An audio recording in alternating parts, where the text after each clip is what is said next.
Welcome into our Cat Connection. Chad Pedig with us. As we recently had a couple of girls on Bobcat Live, the Danielson sisters. They were trying out track this year for the first year, and they said you put them through a grind just a little bit this year. But I mean, track and cross country are not for the faint of heart, is it? It definitely, you have to have the right mindset. It's physically demanding. Even those short sprinters, the legs are burning, and you definitely have to get used to it. But hopefully they see some benefit in their other sports, especially that softball field. Hopefully they steal an extra base or two, or turn a single into a double, and they'll see some value in what they did in track. Yeah, for sure. I know that when I was growing up, I golfed, so, I was on the other side of things, but, a lot of guys would say, yeah, I'm really using track to get better for football or whatever it is. I mean, it could be a really great essential tool to be able to do that, right? Yeah, most sports involve some sort of running and quickness, and we can work on all that with them, yeah. Yeah. All right, so Anessa Morrison, we're going to talk to her in just a little bit, but she had a couple of all-time events in the 3,000, the 1,500. What really stood out in her growth to be able to get to that position and set those bests? Yeah, we knew she was a runner. I mean, she loves to run, and she does the training and stuff. For her, it was developing the confidence, and then finding that breaking through that I can push myself barrier. She would start the first half of the season. She would put herself in a good spot, and then midway through the race, you could see a little bit of doubt creep into her face, and she might back off the pace. At districts, she got after it. She hung in there. She ran against some very top girls from Johnston and Liberty, Iowa City Liberty, and she found the right group, and the laps just clicked for her, and they clicked and they clicked and they clicked, and she hung in there. Had a 26 or 27 second drop. So very, very impressed with that effort, and really it was just her making that commitment, to push through that doubt, to push through the middle of that race. You get to the middle, and in your brain, you can go two ways. You can either back off or you can push through it. And she pushed through it, and then she came back a few hours later and did the same thing in the 1,500 and had about a 6-second drop there. So It was a very impressive night for her. This is a team that's pretty young. Mara Johnson, she was up there in the 200 with your best time on the team. She was second in the 100 time. So this is a team that's got a lot of youth going forward. I'm sure you have to be really excited about the future of Bobcat girls track. Yeah. Our sprinters definitely were young. And so there's a lot of growth there. They made a lot of progress. I think they found out that sprinting is pretty tough, a lot tougher than they thought. But I know that they have the right mindset to grow and work in the weight room and work on things to get stronger and better for next year. But yeah, we're definitely excited about who we return. I think we're losing 6 out of the 40, so we should have, if everybody comes back, we should have a very strong team next year. To see some ups in there and downs in the team and the growth. I mean, what stood out, or maybe who stood out, or what really impressed you throughout this season? Well, Tia, who you had on last time, she had a great district meet. 2 lifetime bests in the 800, 1 leading off the 4x8. Got us out there and competed really well. In fact, that whole group was all new runners this year, new to the distance events. They had a season best as a group, but it was definitely led by her lead-off leg. And then she had a personal best in the open 800. So that's someone who came up was a sprinter last year and switched over. Was fantastic. It was great to see a senior do that, on her last meet, and for her to get after it like that. That was really cool.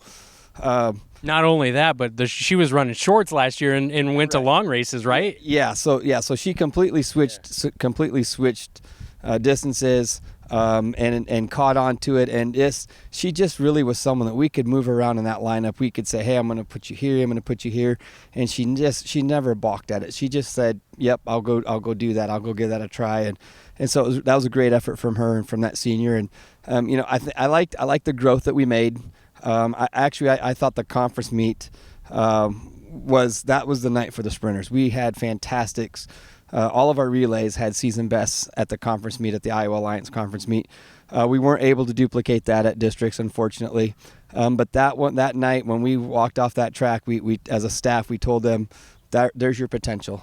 And I think that's probably the big word for this team, is there is a lot of potential. If they come back, we should return most of them. And so if they come back, there's a lot of pieces there this was a year to learn and grow and take their lumps, and hopefully next year they'll come back and they'll be ready for this.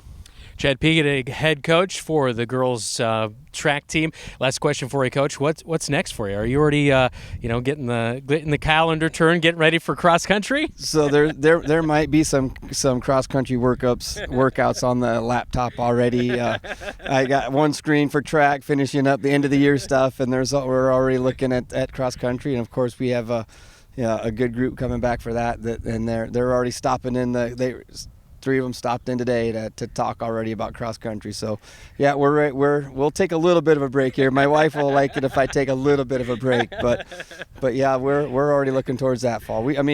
Runners, this is what we do. Yeah. We train, and they train, and I write the workouts. So that's don't know anything else. Yeah, that is for sure. Plus, I always say cross country people are some of the best people that I know, because my wife was a cross country runner, and they are good people. Because God put them up to a hard challenge, that's for sure.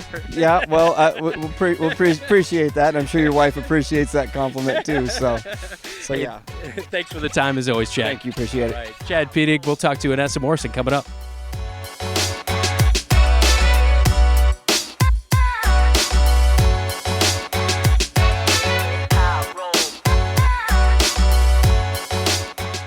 Continuing with our Cat Connection, as it is girls track with us, wrapping up the season. Anessa Morrison with us in her sophomore season. How are you? I'm doing well. Good. Of course, season coming to an end, but you really finished really strong in the 1,500 and the 3,000. Tell me about setting some lifetime achievements right there in those races. What do you think it really took throughout the season to get you in the position to be able to do that? I think it took a lot of learning how to race those races. Each one is individual to how the race is, and so learning how to put myself up with the front pack and just trying to stick with them and having the race mentality of you can do this, and positive, and just staying focused throughout the race. My mindset was the biggest part that I think changed, and that's what really helped me make those personal bests come about.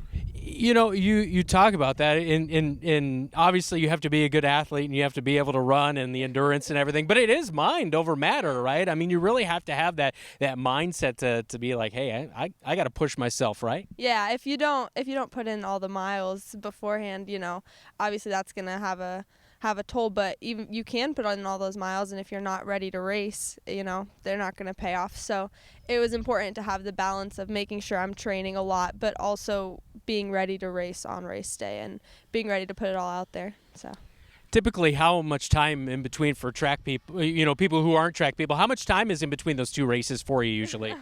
That would depend on which ones I'm running. For my last few, I had quite a bit of time. I had about 4 hours, but okay. It was more or less some other times. It just kind of depended on the meet and what I was needed for and what events they needed from me. So, yeah. But yeah, usually it was a decent amount of time. Yeah, I was gonna say there needs to be a little recoup in there between the 15 and the 3,000, right? Yeah, those are long races. So, yeah, but Peter did a good job of making sure I was being able to get fully rested. So yeah, it was good. What's it like to run for Coach Peatig? It's really made me a better runner, I would say, because it's taught me a lot more about racing itself. I had never ran high school track before this. I didn't do it freshman year, so learning about the mindset and just about racing and all of that aspect of it is just something I wasn't really used to. So that was the biggest change for me, being coached by him. You mentioned the mindset. What's the biggest thing out of that you've learned as far as, is it preparing yourself on game days, race days, that kind of thing? For me, it's staying focused and staying positive throughout the entire race, because they're long races, 7.5 laps, that's a long time to try and be. There's a lot of self-talk that some doubt might creep in, right? It's a while to be running and putting yourself through that. So it's important to be sure to stay focused and stay positive. For me, that's the biggest part, is just making sure to be a positive mindset and keep well throughout the entire thing. Because if you let up during any of those 7.5 laps, it's going to show. So, yeah. What was it like for you as a sophomore? You didn't race last year, you mentioned. Maybe going up against seniors that have had, really good seasons. Is that a little daunting, or is that something you were really stepping up to? It was a little daunting, but, it was just we're all going out to run the same race, the same distance. We're all high school girls. We're all in the same pot, whether they're 2 or 3 years older than me or the same age as me or younger than me. We're doing the same thing. So it was a little daunting at first, but that didn't bother me as much as the season went on. It just became something you get used to. So, yeah. Team had some high positive notes this year, 4th at the Wahawk Invite. Looking back at this season overall as a team-wise, not individually, but team-wise, how did you really feel that the team did to improve throughout the year? I think they did a really good job. I think we all, got better at racing and just got better at getting these personal bests and putting forth our best effort for every single race and learning how to improve. For each person, that improvement came in different ways. So for some people, it was their mindset. For some people, it was just physically practicing more and getting better. And I think almost everyone, if not everyone, was able to see an improvement. And that was really cool to see as a team, the growth that we saw. And also just growing closer as a team. Yeah, I'm sure. I'm sure with that 4 hours of downtime, you have some time to be able to grow as a team, right? Yeah, we definitely do. We had a good group of girls this year, and it was really fun to bond with them. When you're going through something this physically demanding, usually there's a bond that grows there. So, yeah, it was good. Yeah, that is for sure. And Essa Morrison with us on our Cat Connection. Final question for you. You're wrapping up just about your sophomore season. So what other activities are you involved in? I plan to do cross country this fall and then track again. So I will be starting my summer running for cross country season here soon. I wondered if Coach Pedig might have been recruiting you for cross country. Yeah, well, I did do that freshman and sophomore year, so I'm ready to take on junior year strong. You're a runner at heart then. Yes, I am. Hey, thanks for the time. Best of luck. All right. Thank you so much. Right, that is Essa Morrison and our Cat Connection right here at Leonard Colt Field on KFJB-TV.